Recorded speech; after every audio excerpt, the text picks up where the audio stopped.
আসসালামু আলাইকুম। Hello everyone, welcome back to my channel. সুপ্রিয় দর্শক, সবাইকে স্বাগতম জানিয়ে আজকে আরেকটি মজার রেসিপি নিয়ে চলে আসলাম। আজকের রেসিপিটি হলো ফুচকা এবং বেলপুরি। স্কুলের সামনে আমরা মামাদের কাছে যে বেলপুরিগুলি খেয়ে থাকি, সেম ওই বেলপুরিটি আমরা আজকে পারফেক্টভাবে তৈরি করে দেখাবো। বিসমিল্লাহির রহমানির রহিম।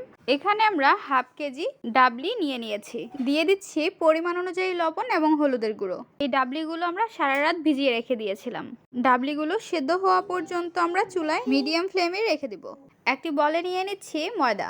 এখানে আমরা 2 কাপ ময়দা নিয়ে নিয়েছি। দিয়ে দিচ্ছি চালের গুঁড়ি। দিয়ে দিব পরিমাণ অনুযায়ী লবণ এবং সয়াবিন তেল। তেল দেওয়ার পর হাত দিয়ে ভালোভাবে মিক্সড করে নিতে হবে। তেল দিয়ে ভালোভাবে মেখে নেওয়ার পর যখন হাতে দলদল হয়ে আসবে তখন বুঝতে পারবেন ভালোভাবে মাখানো হয়ে গিয়েছে। এখন আমরা হালকা অল্প অল্প পানি দিয়ে ভালোভাবে ডোটি তৈরি করে নিব। সাধারণত আমরা যেইভাবে পুরি তৈরি করে থাকি সেমভাবে ডোটি তৈরি করে নিতে হবে। ডোটি তৈরি করার পর আমরা রেস্টে রেখে দিব 1 ঘন্টার জন্য। এইদিকে আমরা দেখে নিচ্ছি ডাবলিটি সেদ্ধ হয়েছে কিনা। ঢাকনাটি উঠিয়ে চামচ দিয়ে নেড়ে নিচ্ছি। দেখতে পাচ্ছেন ডাবলি এখনও পুরোপুরি সেদ্ধ হয়নি, তাই আমরা আবারও চুলায় রেখে দিব। 1 ঘন্টা পর ডোটি আমরা হাতের সাহায্যে লম্বা করে নিচ্ছি। লম্বা করে নেওয়ার পর 6 থেকে 7 পিস আমরা করে নিব। আমরা ডোটিকে 7 পিস করে নিয়েছি। হাত দিয়ে আমরা গোল গোল করে নিচ্ছি। ডোটির মধ্যে আমরা হালকা ময়দা দিয়ে দিব। ময়দা দিয়ে রুটির মতো করে লম্বা করে বেলে নেব। একসঙ্গে আমরা 2টি রুটি বেলে নিয়েছি। এর উপরে দিয়ে দিব তেল। তেল দেওয়ার পর হালকা ময়দা দিয়ে এর উপরে আবার রুটি দিয়ে বেলে নেব। খুবই পাতলা করে রুটিটি বেলে নিতে হবে। রুটিটি বেলে নেওয়ার পর আমরা কাপ বা গ্লাসের সাহায্যে কেটে নিব। গোল গোল করে আমরা সবগুলো কেটে নিচ্ছি। আপনারা ট্রাই করবেন যত পাতলা করা যায়। দেখতে পাচ্ছেন কেটে নিয়েছি। চুলায় বসিয়ে দিচ্ছি একটি কড়াই। দিয়ে দিচ্ছি সয়াবিন তেল। তেলটিকে হালকা গরম করে নিতে হবে। এখন এর মধ্যে দিয়ে দিব ফুচকা। দেখতে পাচ্ছেন দেওয়ার সঙ্গে সঙ্গেই ফুলে যাচ্ছে, একদম রেডিমেড ফুচকার মতো। ফুচকাগুলো আমরা হালকা গোল্ডেন কালার করে নামিয়ে নিব। নামিয়ে নেওয়ার পর আমরা বাকি যেগুলো কেটে রেখেছিলাম সবগুলো দিয়ে দিচ্ছি। দিয়ে হালকা গোল্ডেন কালার করে নামিয়ে নিচ্ছি। এখন এর মধ্যে দিয়ে দিব বেলপুরি। বেলপুরিটি আমরা একটু বড় করে কেটে নিয়েছি। বেলপুরিটিও আমরা এক পাশ হয়ে গেলে আরেক পাশ উল্টিয়ে দেব এবং গোল্ডেন কালার করে আমরা নামিয়ে নিব। সেমভাবে আমরা সবগুলো ফুচকা এবং বেলপুরি ভালোভাবে ভেজে নেব। আপনারা যদি এই রুলসগুলো ফলো করেন তাহলে এইভাবে পারফেক্টলি তৈরি করে নিতে পারবেন। অনেকেই ফুচকা তৈরি করে থাকে কিন্তু পারফেক্টভাবে তৈরি হয় না। ফুচকাগুলো একদম ক্রিস্পি হয়েছে।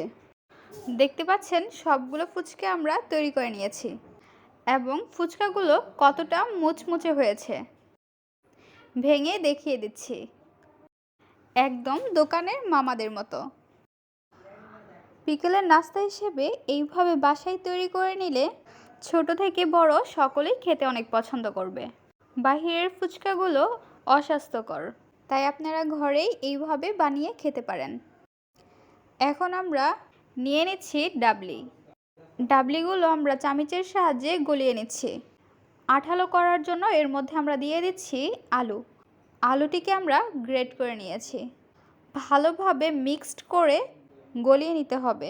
এখন এর মধ্যে দিয়ে দিচ্ছি কাঁচামরিচ কুচি। দিয়ে দিব পেঁয়াজ কুচি। পেঁয়াজ কুচি দেওয়ার পর এর মধ্যে দিয়ে দিব শসা কুচি এবং ধনিয়া কুচি। দিয়ে দিচ্ছি চিলি ফ্লেক্স এবং চটপটি মশলা। চটপটি মশলা দেওয়ার পর এর মধ্যে আমরা দিয়ে দিব বিট লবণ এবং সাধারণ লবণ। এর মধ্যে দিয়ে দিচ্ছি টক। এখন চামচ দিয়ে ভালোভাবে মিক্সড করে নিচ্ছি। একটু সময় নিয়ে ভালোভাবে মিক্সড করে নিতে হবে। ভালোভাবে মিক্সড করা হয়ে গিয়েছে। এখন আমরা নিয়ে নিচ্ছি বেলপুরি। বেলপুরিগুলো ভেঙে নিচ্ছি। বেলপুরি ভেঙে নেওয়ার পর এর মধ্যে আমরা দিয়ে দিব চটপটি। অল্প অল্প করে ভেতরে ভরে নিচ্ছি। সেমভাবে সবগুলো ফুচকা বা বেলপুরির মধ্যে ভরে নিচ্ছি। ভরে নেওয়ার পর এর উপরে আমরা দিয়ে দিব পেঁয়াজ কুচি। অল্প অল্প করে সবগুলোর মধ্যে দিয়ে দিচ্ছি। পেঁয়াজ কুচি দেওয়ার পর এর মধ্যে দিয়ে দিব শসা কুচি। এবং কাঁচামরিচ কুচি, দিয়ে দিচ্ছি ধনিয়া পাতা। ধনিয়া পাতা দেওয়ার পর এর মধ্যে দিয়ে দিব চিলি ফ্লেক্স। চিলি ফ্লেক্স দেওয়াতে ফুচকা বা বেলপুরি খেতে খুবই ভালো লাগে। আর একটু স্বাদ বৃদ্ধি করার জন্য এর মধ্যে দিয়ে দিচ্ছি টমেটো সস।